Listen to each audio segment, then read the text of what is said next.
So I'm Michael Ward. I was born and raised in Papua New Guinea, which means I was there for about 19 years. Moved to the States in 2006. I've lived in Idaho and now Texas. Okay, in weird cultures, people don't have much experience with nature. The perception of nature tends to be a little more basic. Growing up in New Guinea, what was your experience with nature like?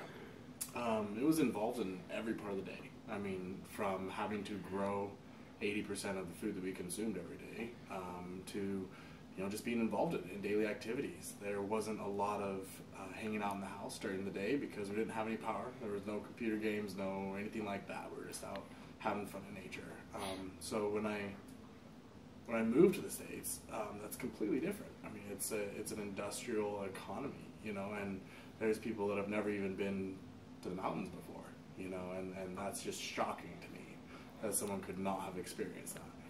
Okay, and when you moved from New Guinea, what were some of the differences in education did you experience? Oh, wow. Education was very different.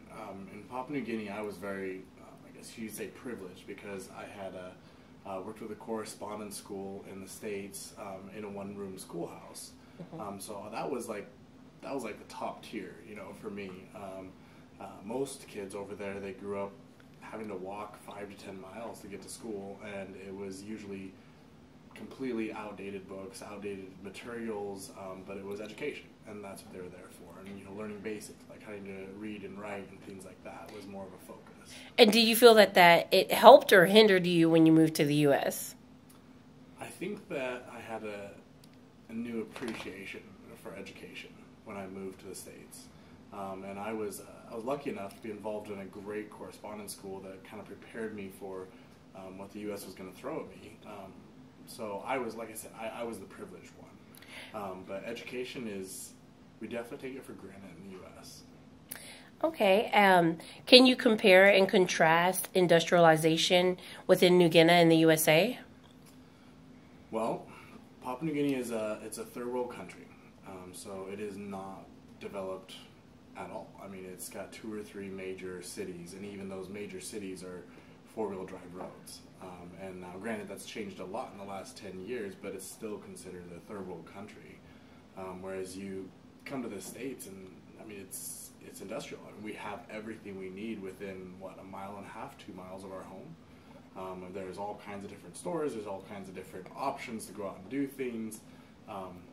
Completely different. I mean, we're literally talking about tropical rainforests with tribes that haven't interacted with a vehicle before, and the U.S. I mean, it's just the industrial economy is completely different. That's pretty crazy. The U.S. is a democratic society. What kind of society would you say New Guinea is? So New Guinea is considered a constitutional monarchy, which means they have a monarchy, but the country is supposed to be able to participate in the choosing that monarch. That doesn't typically work out too well. There's a lot of tribal wars that happen over there, and when it comes to politics, the person with the biggest army wins. Is basically how it happens over there. Which one do you prefer? Definitely democracy. But the surprising thing is with a democracy, there's a lot of room for corruption, and in a monarchy, there might be one tier that is corrupt, but everybody knows it.